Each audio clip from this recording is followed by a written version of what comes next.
Hello, Craig, and hello, listeners. Welcome to the Broom Radio. This is the shariaway book club featuring featuring Hazrat Inyat Khan's mysticism of sound and music. And today we're focusing on chapter 6, the mystery of color and sound.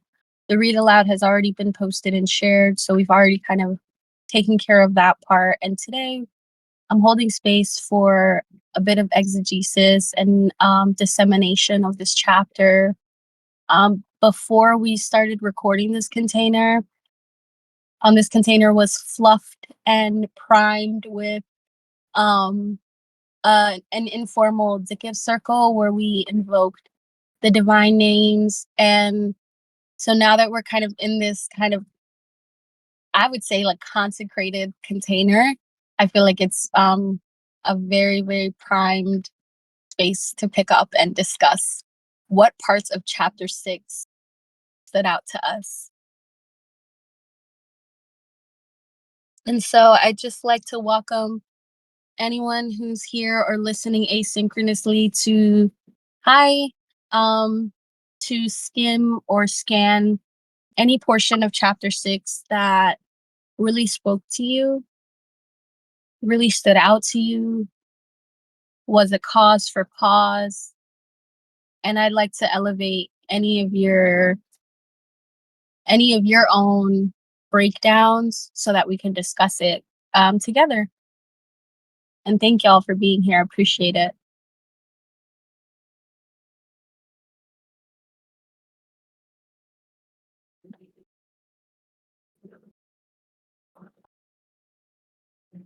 Yes, thanks for asking. I was like, I think I'll start this off.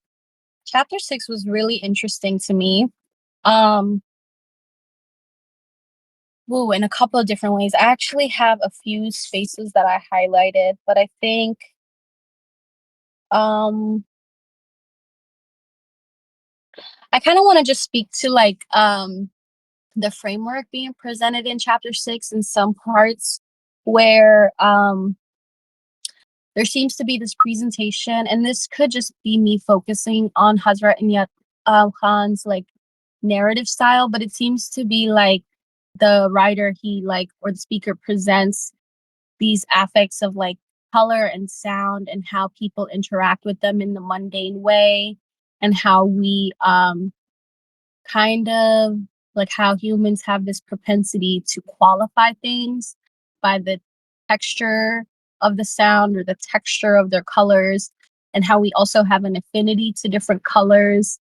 Um, and so before I kind of like, because I also noticed that he sets up this like mystical lens to this interpretation that the mystic has when it comes to sound and color and understanding those in mundane kind of ways, but it feels like a little bit of a dichotomy.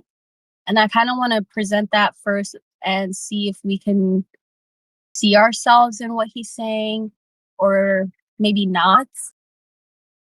um I also noticed that he or the speaker really what was it that he said this? Oh yeah, and then he also introduces um how color and sound are indicative of like a larger movement of of energies, I guess you could say, is how I interpreted it. And that for me is like it's been really helpful reading the text to see that he's kind of positioning two different worldviews in each chapter, and they're kind of swimming with each other in this like similar currents. And for me, when he speaks to the mystical lens, it gets really zoomed in. He gets really like specific. So yeah, I wonder if anyone else has any summaries of what they read as well.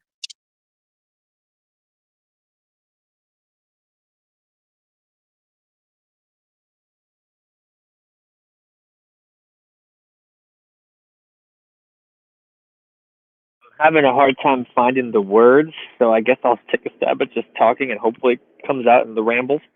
Um, but I can share a picture later too, but I think at a high level, I really like what he's saying, or at least what I felt he was saying about sort of like kind of like what you're talking about, like not getting caught up in the distinctions too much of like how all these colors, all these sounds Mhm. are making up everything or making up us. They come in for different times and different seasons in our lives, like not getting caught up, like that whole section about like people getting caught up with this is their color or this is their number or this is their day, et cetera, et cetera. This idea of like there's this rich tapestry that we can tap into if we allow ourselves to sort of be moved by the sound. That's, Mhm. I guess, all I'm having that's coming out right now. Thank you so much. Yeah. No, thanks for bringing our attention to that, Adam. I can't remember the paragraph placing either, but I do remember reading that. And um, yeah, I just like to hold space for anyone in the container to reflect out loud when it comes to that portion of the text. Oh, thanks for the screenshot, Adam. Adam's put a screenshot in the chat. I'm going to read this out loud. Very often, man gives great importance to color and tone, so much so that he forgets that which is behind them, and that leads him to many superstitions, fancies, and imaginations. Many people have fooled the simple ones by telling them what color belonged to their souls or what note belonged to their lives. Man is so ready to respond to anything that can puzzle him and confuse his mind. He is so willing to be fooled. He enjoys it so much if somebody tells him that his color is yellow or green, or that his note is C, D, or F on the piano. He does not care, or she does not care to find out why.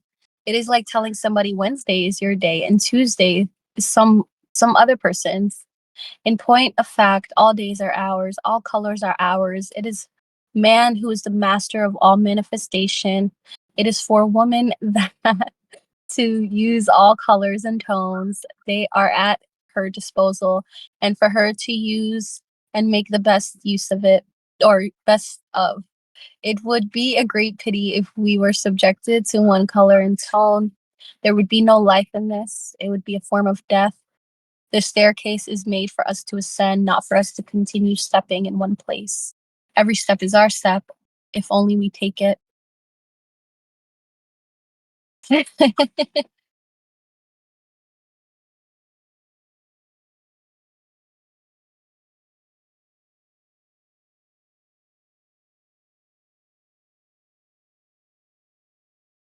Oh, wow. Yes. Yeah, I feel like there's I'm really, really, really happy that this is great being brought up because I think it speaks to the folly of identification. Yeah, some people in the chat, Tiff says, I feel like this is also mainstream astrology. Nobu says, yup, yup. Adam says an Enneagram and human design and LOL. We gotta get him in the chat. Yes. Yes, the I am a Taoist. I am a Muslim. Did y'all hear me struggling earlier before I recorded? I was like, like I was struggling with even saying the sentence, like I am a Muslim, because I'm like, yeah, like okay, like, and if I identify with it, what does that do for me? You know, or does it do anything for me, or does it just take up more space from what is occurring, which is like this constant unfolding of isness, which feels elusive, but obviously it does when you put it in the same container of strenuous um, identity, or like identity form. Yes, please do, Yeah. Nobu. I started saying in the chat that I feel like it's really clean to do this via music and color. Like I mean, speaking from experience, we just come off like how people identify with their sun sign or their ascendant or their natal moon placement. Then, like, I think people get pretty like triggered.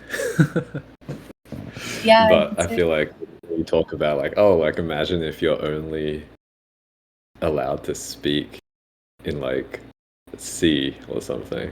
You'd be like Mhm. monotonous, right? It just seems like plainly ridiculous. Or if you only wore one color every day, like Mark Zuckerberg, then people would think you're ridiculous. But I Right. think, yeah, I think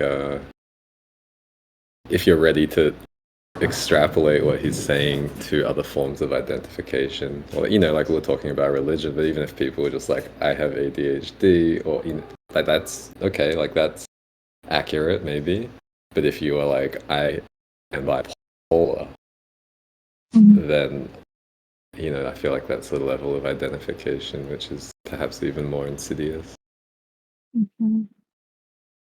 Yeah, and then you get into the realm of, like, pathologizing the self, like, the ever unfolding self, um, and, like, to say the absolute least, people get stuck there, you know? Like, it makes me think of how, like, when people do ask me what my like, sign is, like, just speaking to, like, tropical astrology, for example, but this, I think, could work with any example that's being, presented, like, I cringe a little bit. Like, I cringe, like, or I feel like I need to, like, wash something off of myself, and I'm like, "Yeah, I'm a Scorpio." It's like, what else is there, you know, or what else could be there, or what else wants to be there instead of just this identity box, or this box that I can put myself in to, like, fit in with other people, or fit in with the mainstream thoughts of what it means to be a Scorpio. Um, and that's just, yeah, like, just one example.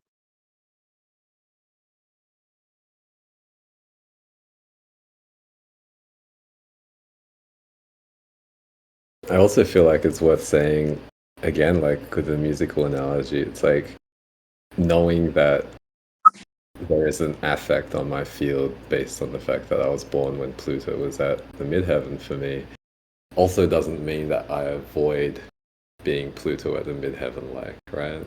Right, right. Like you don't stop playing C, you just don't speak C the whole Oh, time.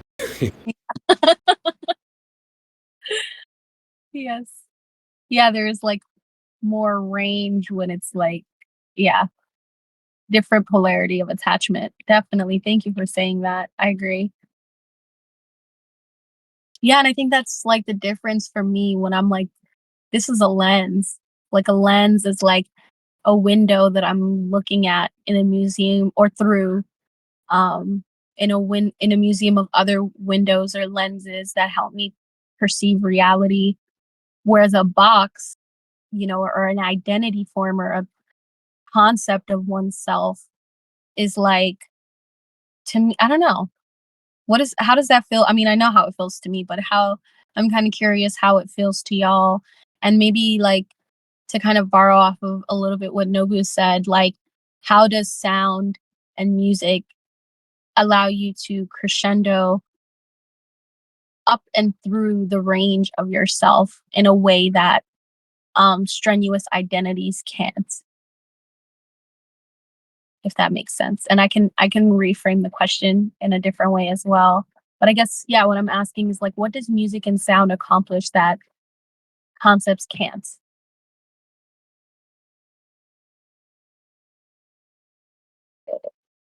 Dancing. Yeah.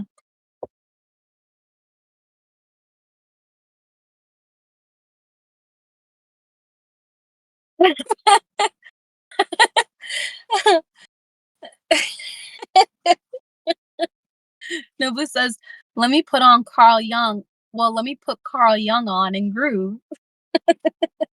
Let me know how that goes.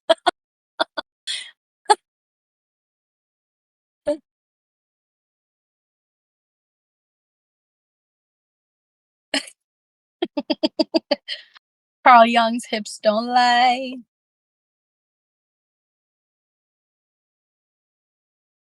Tiff says, I think sound is so fleeting in the moment. So it's always moving and doesn't always fit in a box to be analyzed outside the moment. Definitely, man. Yeah. Yeah. Yes. Yes. I agree.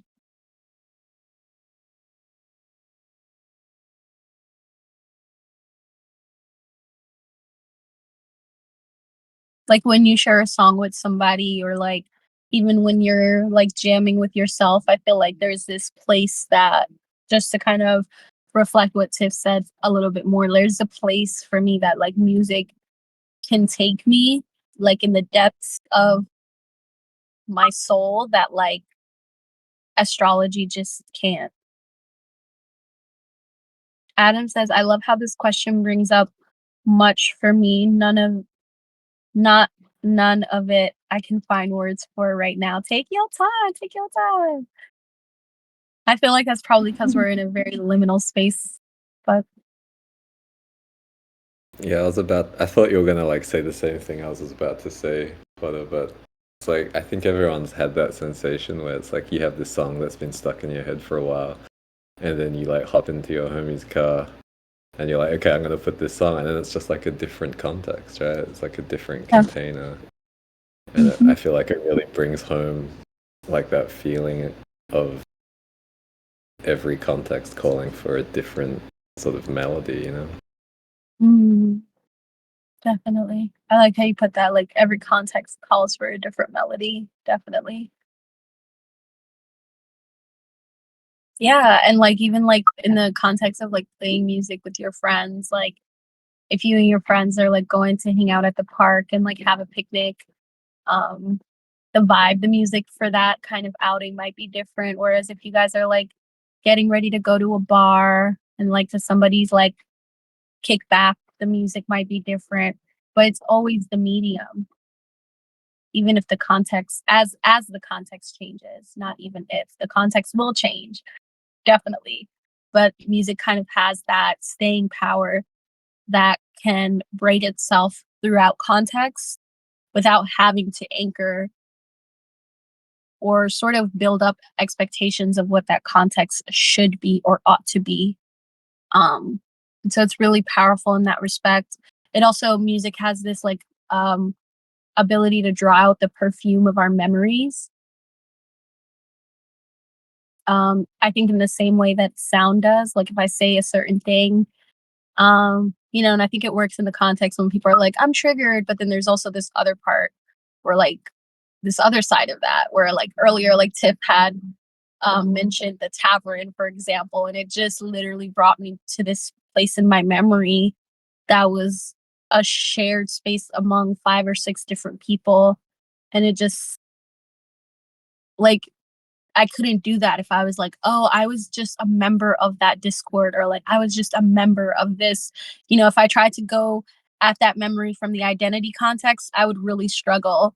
But if I look at it from the context of like sound and shared space and co creating moments, I think that the medium of sound and music and color can, Sai is saying like time machine can like help you surf through time in a very, I think, grounded and anchored way.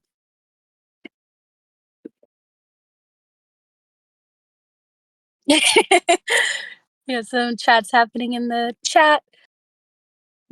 I'm just gonna read through it really quick. Nobu's comments reminded me of those experiences of listening to the right album at just the right time and how that experience just washes over you completely. That intoxication mentioned earlier, Adam says. Thank you for saying that, Adam. Yeah. Tiff says, I rarely volunteer for the aux duties because a lot of the times the songs I listen to on my own are not bangers in a group setting. Same.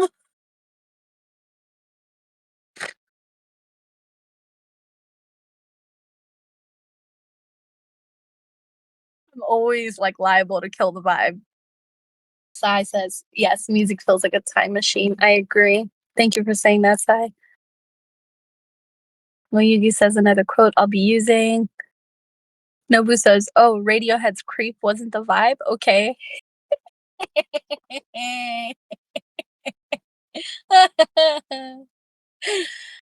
Oyugi says in group settings, most of the times I don't always like what others are playing. Oh yeah, I've also. I think it's only fair to talk about that. Like,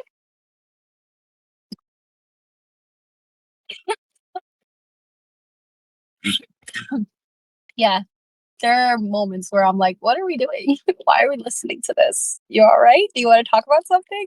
But I feel like, yeah, then that music again is a medium for stuff that, you know, otherwise couldn't be communicated, I think is the gist of it. But yeah, I'd like to, yeah, kinda turn the mic over to y'all if there are any parts of the text, um, that kinda speak to what we're speaking to or just really brought up something for you as you were reading. I welcome y'all to either type or unmute. I was gonna be like, this is the container where I don't talk very much, but I'm also not playing. I'm not playing Pluto MC. Um, but the part I want to read out is open quote, ether, close quote, is not ether in scientific terms. It is capacity. Open quote, water, close quote, is not water as we understand it in everyday language. It is liquidity. Open quote, fire, close quote, is understood differently. It means glow, or heat, or dryness, or radiance. All that is living. All these words suggest something more than what is meant by earth, fire, water, etc. Mm.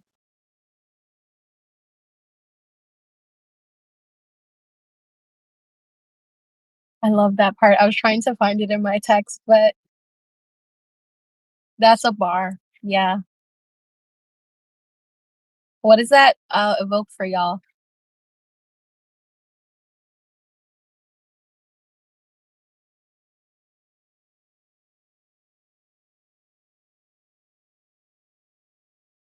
And for anyone who has the physical copy of the text, I think this section is, yeah, it's on page 36.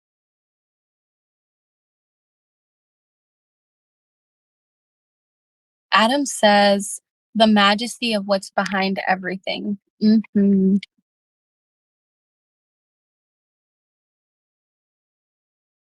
It also reminds me of how, um, there was this point in my journey a couple years ago where I was working with the elements, you know, fire, water, earth, air, ether, respectively. And I remember like having this notion come to me that even the elements have primordial ancestors.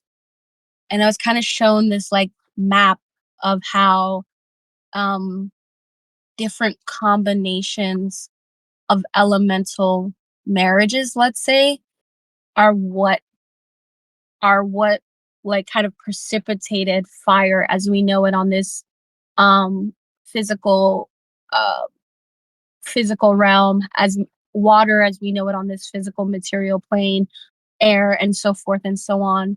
um and I remember just being like, wait a minute, like the elements even have ancestors.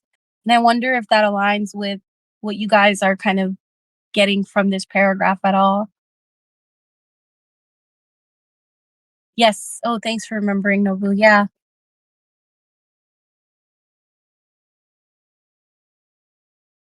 One thing that Nobu says, one thing that stuck with me was electricity as the ancestor of fire. Mhm. Yeah, I remember it was like electricity as the ancestor of fire, plasma as the ancestor of water, cosmic wind as the ancestor of air, and meteors or like cosmic terrain being the ancestor of earth. Was how I understood it. And I probably could evolve that a little bit, but it feels like it still aligns. But yeah, I would kind of want to just put that into the container and see how that coalesces with this section. Ashe.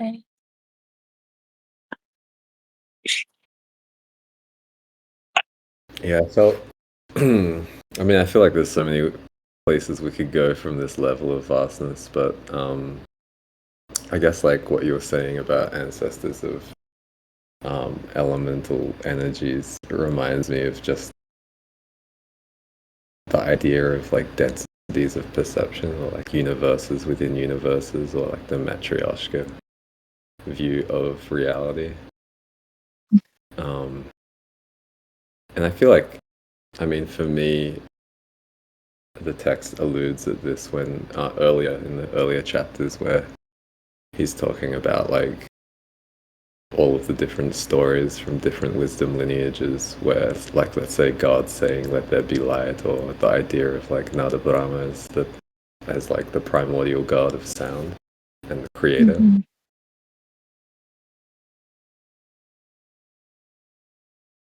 Yeah, it seems like it's a theme in the text for sure. Yeah. I really love what you said about densities of perception because yeah, if it definitely feels that way. I wonder if anyone else is picking up on that.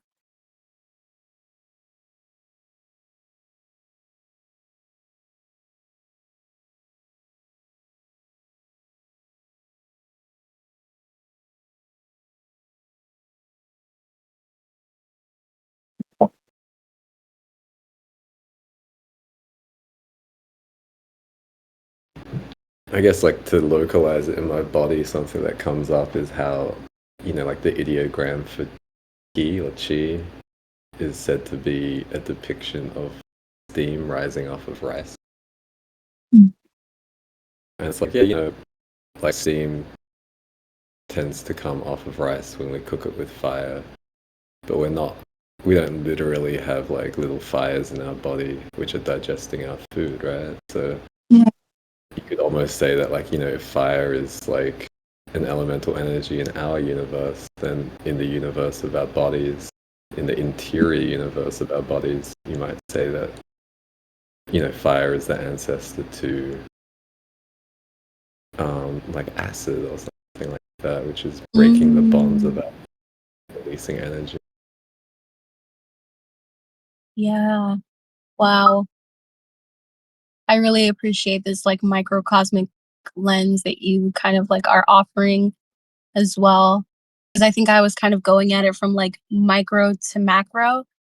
And I feel like bringing it into the body is, I don't know, that's something not only like really relatable, but I like that directionality of thinking and seeing things as well. Cause it's like, I didn't consider like acids and digestive fluids and how like they can be, I don't know why I want to say this, like an integer of fire. And it's like raw, um, in its raw form or how it's externalized in the material plane.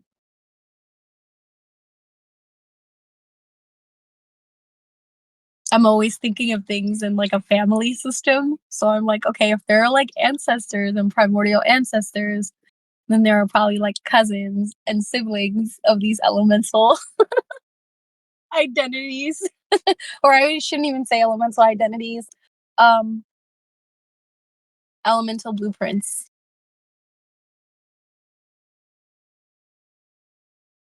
This might be sort of unrelated, but I was just recalling a story I read recently where it was at Shiva and Parvati's wedding, and Parvati's father was all up in arms because Shiva's like, he's like, my daughter is marrying this man. He has no ancestors. Like, where does he? Who does he even come from? He's got no people. Like Meet the Fockers. Where, or a different show. Sorry, but he's like, who are his people? Like, he has no ancestors. And Garuda just starts playing an instrument to say, like, this is Shiva's ancestors. Sound are his Mm, ancestry. I'm over here snapping at him. Wow. Can you like delineate some more on that mic drop moment from Shiva? Praise be. I mean, I don't even know what more I can say. I mean, it's just such an evocative thing of the king all up in arms and Garuda just being like, "Here you go, dude. That's where he comes from. He comes from sound itself. Mhm. Need I say more? The groom side is music. The groom side is music. Ashe. Ashe. and all the crazy other beings that showed up with Shiva, because he kind of rolls with a strange crowd. Yes, I think I remember that from the story too. It's like his party of the wedding was like all these types of creatures, but I think it points to, in that story in particular, in that context, like his primordial origins and how he's not removed from them and how he's like in touch with them. So the notion of like ancestors and lineage might look different for him. Does look different for him.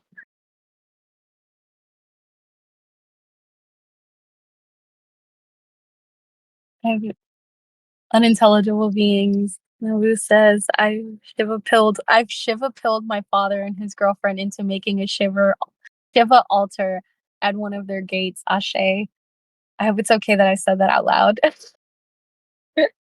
If not, I will edit this out. um Oyugi says, Ashe. Ogi says, I met something about the great four dragons who created the elements. I'm trying to find the video I saw it in. Ooh, I would love to see that. I would love to see that. Yeah, because I not only in my meditations, I've also read literature on how like the keepers of the wisdom in the elements is like dragon technology. Hang on one second, y'all. Hi, the mailman. Um Yes. So thank you for mentioning that, Oyugi. I would love to tune into that. Base Monster Tiff says Shiva was up in the ceremony being loud. Ashe. Ashe. Yeah, definitely. And same, Nobu. Nobu says, I love it when dragons are invoked as primordial representations of energy. And I do, that is, to me, a lot of the times the best way to sort of capture those streams of energy, because I think dragons carry this prowess that is like never ending and unrelenting. And so it also to me mirrors the way that the elements play with us in the material world. You can go as far back as you want to or far forward as you want to in history. There will always be fire, water, air, and earth and ether. Oh, I've heard of that. Raya and the Last Dragon is a great film, BT dubs. Noted. Noted, noted, noted. Thank you for sharing. You cried? Oh shit. I gotta stream that then. Oh, Adam says he did too. That's super sweet, y'all. That definitely makes me want to check it out. What was it about? If anyone feels like saying. I mean, that'd be great, what Adam says, but I'd say Raya and the Last Dragon is about a, a woman who is raised as a defender of like water or the spirit of the heart of the dragon. And I would say that the dragon represents the landmass, which I would mostly call like the Malaya Peninsula, like Southeast Asia. And basically, they talk about how the people of these different aspects of the landmass, which represent the heart, the claws, the tail, I believe, and the fangs, end up in conflict, which splits up the body of the dragon.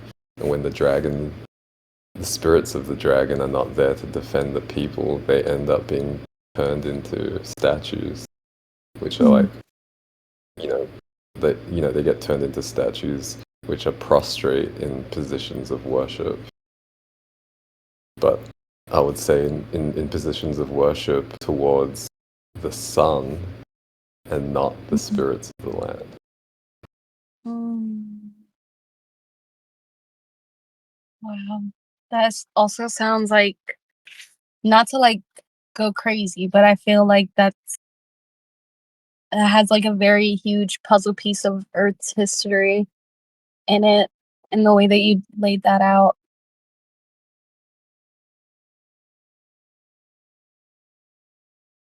Yeah, in the way that like a lot of religions are like covert sun worship. Um, and yeah, and how a lot of traditions have forgotten um the duty and the privilege of enchanting the land. Whoa, we should stream this. This is oh yeah. That's why the land smells like dude now. Nothing but Axe body spray on Gaia. Oh my Gaia. Help us, Sky Daddy. Please get better taste.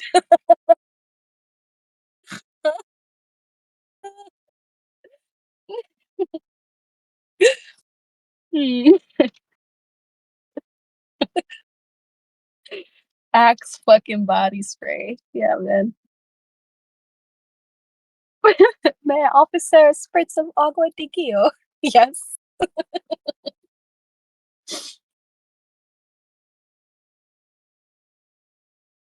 please.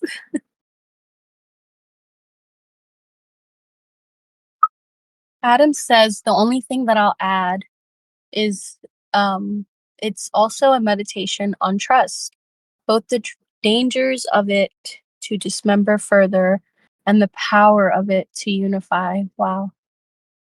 Yeah, I think that would be fun as a stream in the breathing room. I definitely would like to watch it. Maybe I'll post a vote on it later to synchronize times with people.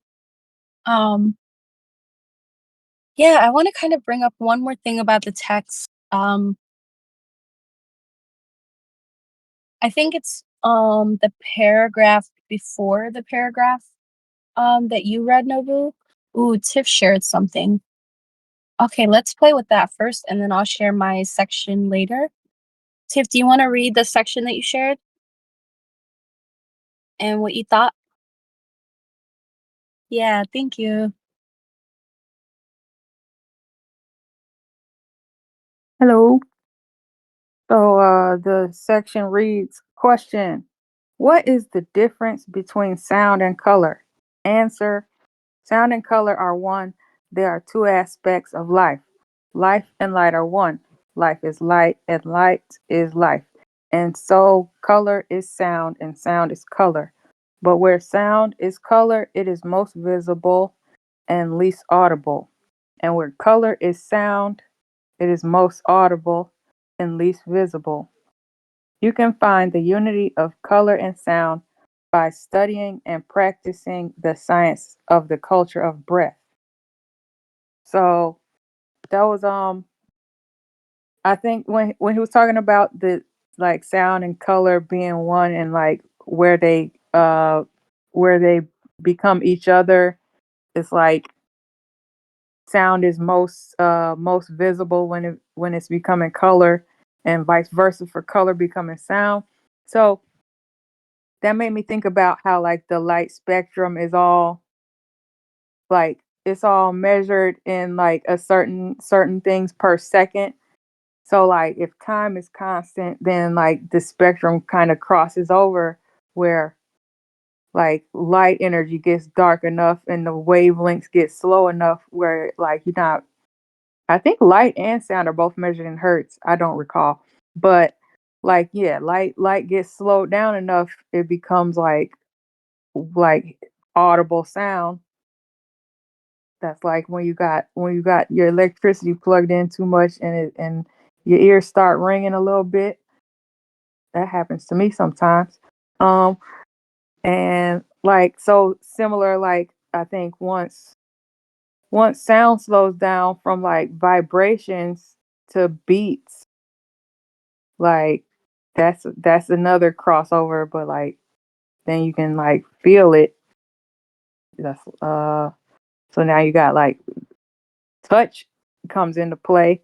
So like that kind of crossover. And then the another section same section, but like next sentence or so, when he was talking about um you can find the unity in like the breath, and I think somewhere else in the section in chapter 6 he talks about how like people don't people can't like comprehend hearing color or like seeing sound, but because it's like that's like an outside description of things, but like if you look from within, they all definitely mix and mash. And so I was thinking, like when we decided to do the Dicker circle, we were kind of I was like, okay, well, that's a chance to like look into it, like put it in action. So like I do Dicker all the time, but like this time I'm like listening from the inside to other people doing it and like like observing, okay, what is it, what colors am I hearing, or like how do I even perceive color. And I noticed like if you listen to any song or if you like remembering how a song goes, well, speaking for myself, like my breath changes up if I'm like really trying to embody the song so I can remember it better because I'm not listening to it. And like if listening was the only way I heard it at the time, but I have to remember it from the inside. So like how do you practice the science and culture of breath? Like he be dropping like the most interesting gems in passing and like explaining stuff that I already understand in great detail. So that one I was sitting with here, and I was wondering if anybody else noticed anything about like the sounds or the colors or breathing stuff relations in that manner. Thank you.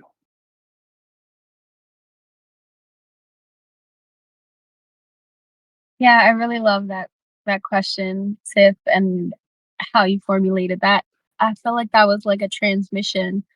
Um, so I'm gonna hold a little bit of space because I do have something to say, but I'll hold space to see if anything stands out from that paragraph for anyone else as well.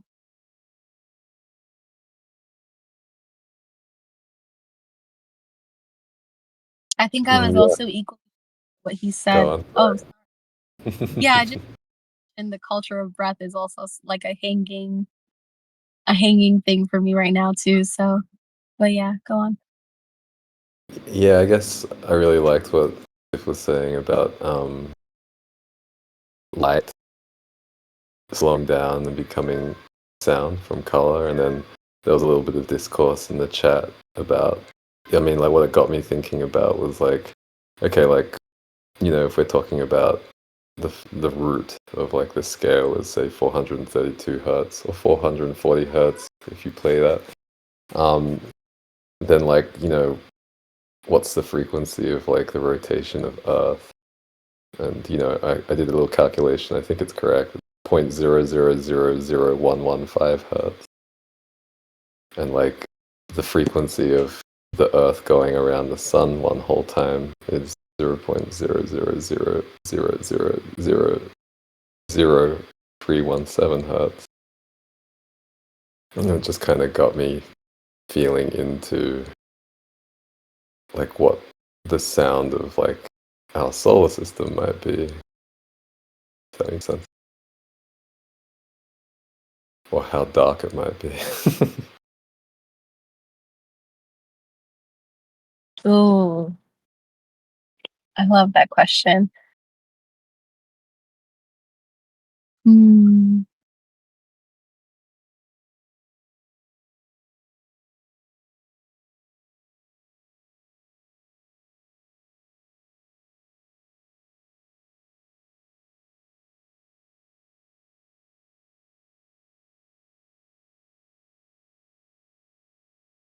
hmm.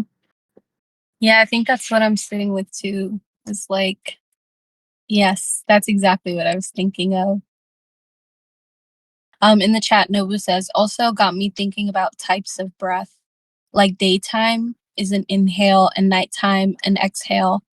Summer is an inhale, winter is an exhale. Ooh, thank you for that framework.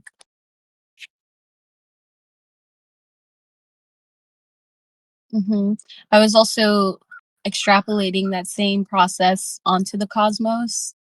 And for some reason, I was like thinking about Earth as, yeah, as an experience of the culture of breath.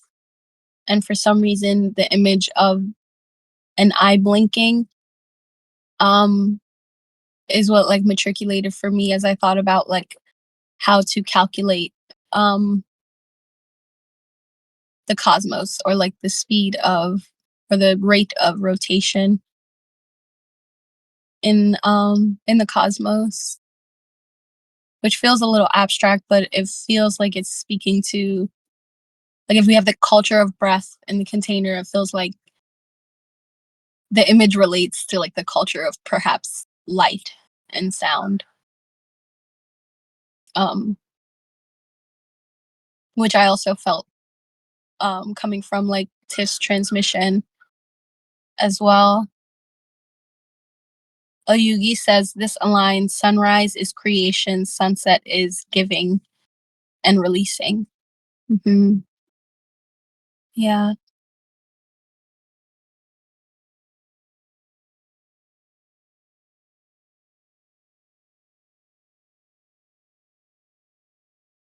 I also really like that in this passage there's this, yeah, these geometries of light and life being one. And then how sound is color as well. And how there's this range of most audible to least visual, and vice versa, like least, or like most visible to least audible. And I'm just kind of curious what that brings up for anyone, if anything.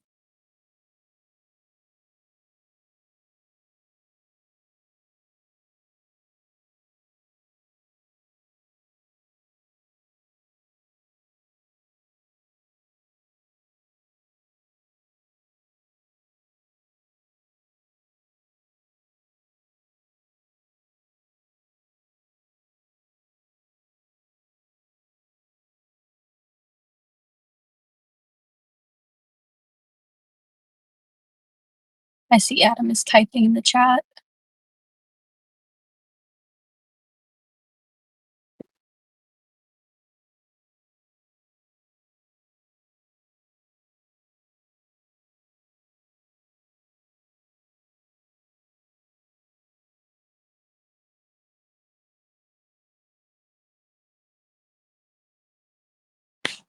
Adam says, for some reason, that audible slash visual piece is making me think of how, quote, loud sight is in our sensory perceptions, why closing your eyes brings so much in that is drowned out by light. Think of how loud sight is in our sensory perceptions. Oh yes. Yes. Like how images, I feel that often, or I'm like, I feel like certain images sometimes are like screaming to me. Um Nobu says it reminds me also of lineages that train in caves, yeah, in the dark, so to speak. Yeah. Mhm.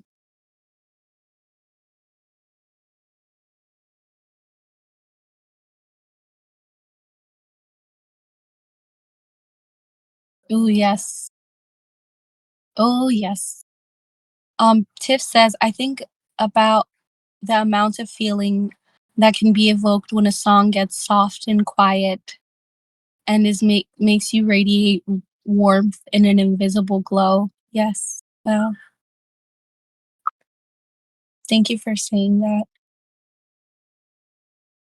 Nobu says it also reminds him of lineages that scream. Yes. I was actually thinking about that last night too. Like siren lineages, wailing lineages.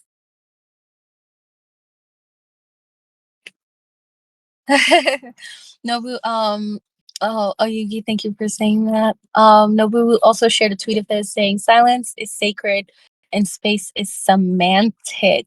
What? Care to say more?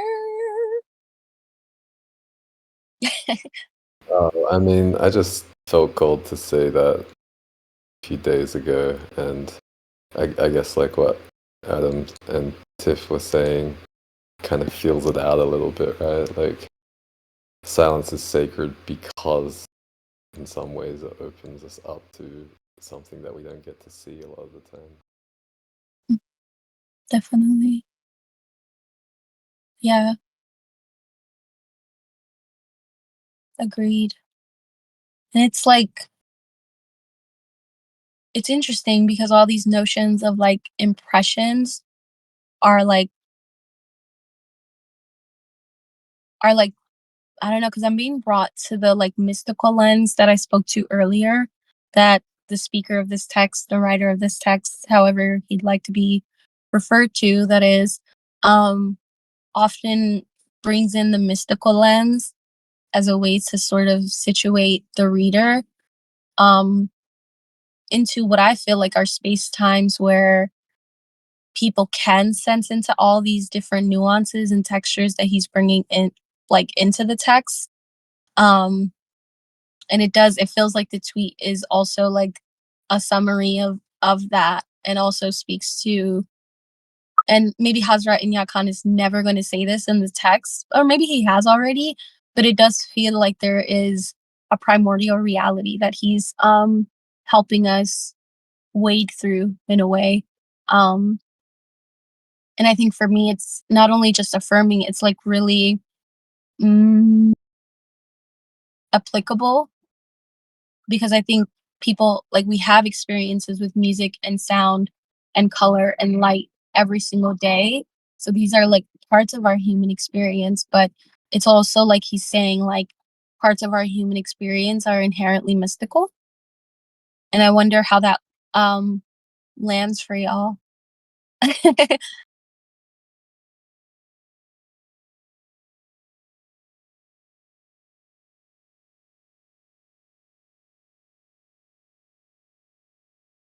It's interesting too, because what I'm being drawn to is like how this text is not called like sound and music, the mystical lens. It's like in the title that he's like proposing that this, like we're taking a walk into a mystical arena of life. And I appreciate it obviously because I'm very woo, but there's also like, yeah, kind of like what Tiff said, um context that's being filled out by reading this book that I like may understand instinctively, but having all these different examples and also having like these discussions, I think brings this text to life in a way that maybe couldn't be accomplished if I was like just reading it by myself or like um in my room, you know? Mm, shit. Yes, the group exegesis is very juiced in my opinion.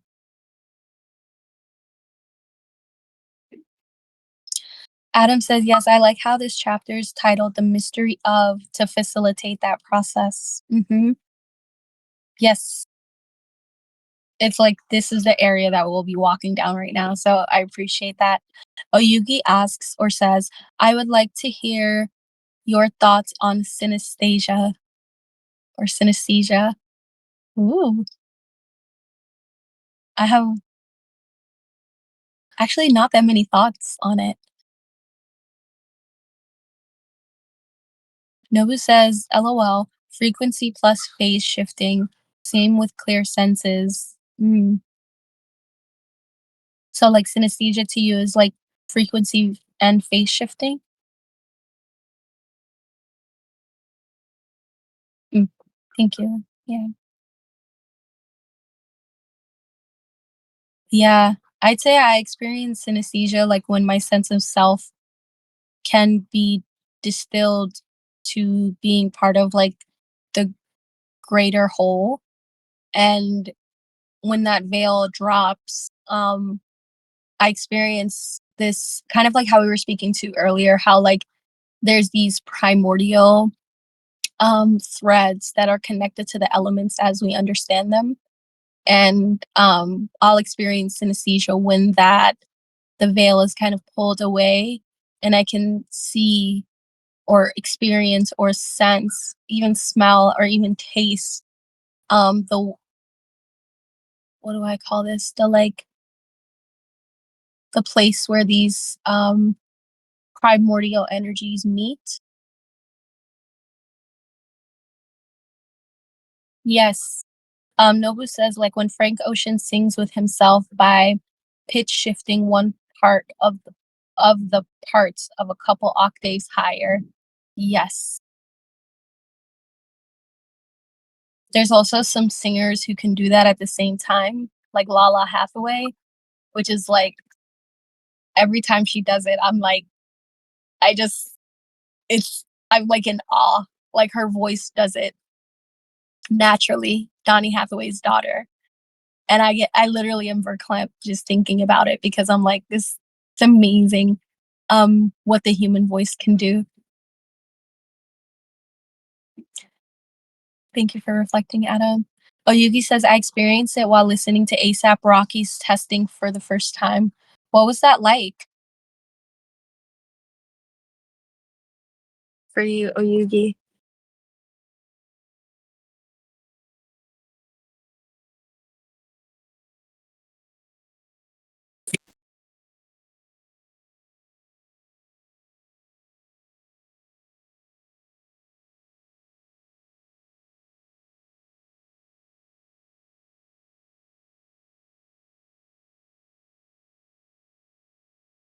Ashay.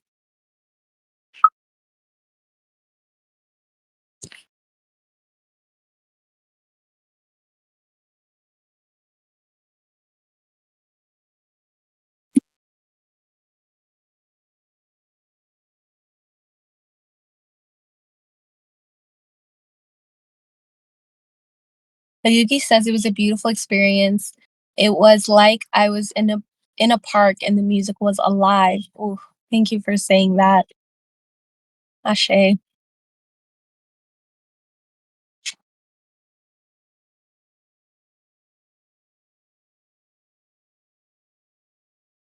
Yeah, that happens to me sometimes too when I'm dancing. Or I'm like, I feel like I can almost predict what the next beat will be or the next like crescendo.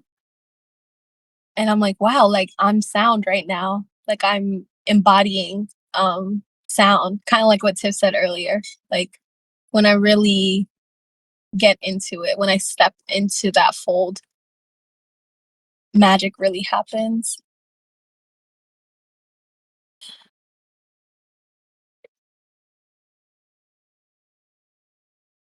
I want to read one more part of this text to situate us because the next chapter is the spiritual significance. Chapter 7 is the spiritual significance of color and sound. And I feel like he's kind of foreshadowing that in one of the paragraphs I highlighted. Give me a second, let me find it.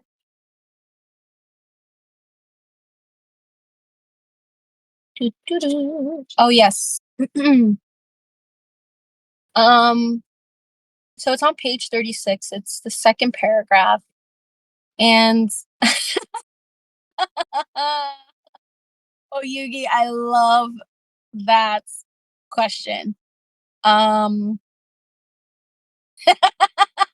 gonna read it out loud. Oyugi says, off topic a bit. Has anyone ever experienced an orgasm with music? What a fucking amazing question. From just music, Nobu says no. While listening to music, duh. um, yes. How do I want to answer this? I'd say yes. It was not um a lower chakra like experience, but like a higher chakra experience. Eargasms only. Yes.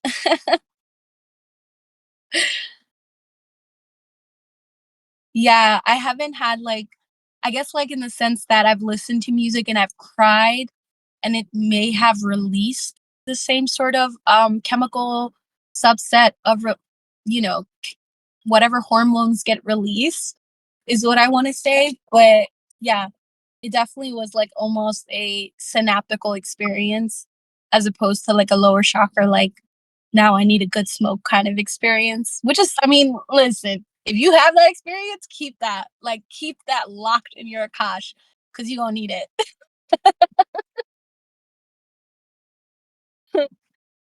And you might want to teach some classes on it. Oh, Yugi says I did with Absol's Control System. Ooh, that's good fucking album. In retrospect, I was high. Yes. Yes, I was gonna ask that too. Do you guys maybe I'll share this paragraph for next book club, but do you guys ever experience the feeling of like being lifted while listening to music? Or maybe even like a certain like because I also want to see how this like works with color. Like, do you guys ever experience that with like it like wearing certain outfits? Or like yeah, like evoking certain colors through your outfits.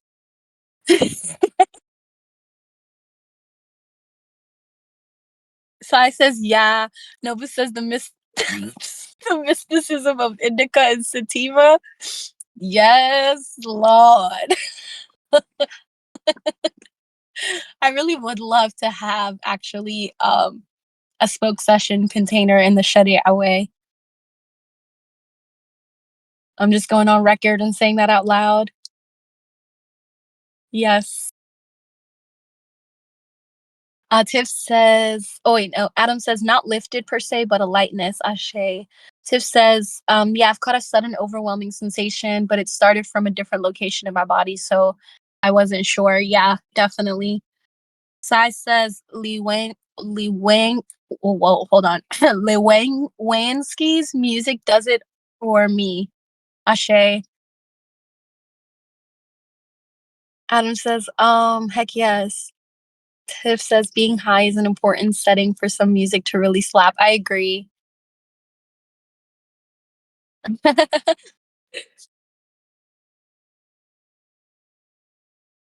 They're French. Okay, I was gonna say Sai. You're gonna have to drop that. I'd love to hear. So I'm gonna save the paragraph that I had in mind.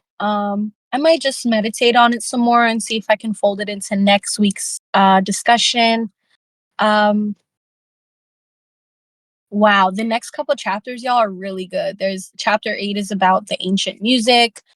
Chapter 7, as I said earlier, is about the spiritual significance of color and sound. We even have chapter 9, the divinity of Indian music. So I'm really excited about these winding ways that we're going to take next. I think for next week, we'll read chapter 7 and 8. Um, and also next week, we'll be reading the text, having a little bit of like an exegesis pregame, and then we'll also be holding this container, which is like the Saturday book club container. So if you guys can make it on Wednesday, I think I would really appreciate that. It'd be fun to read the text together. If not, I'll record that as well. That way you can kind of read it or listen to it read and join this next week's Saturday book club container like primed and ready. But yo, this container was so lit, you guys. I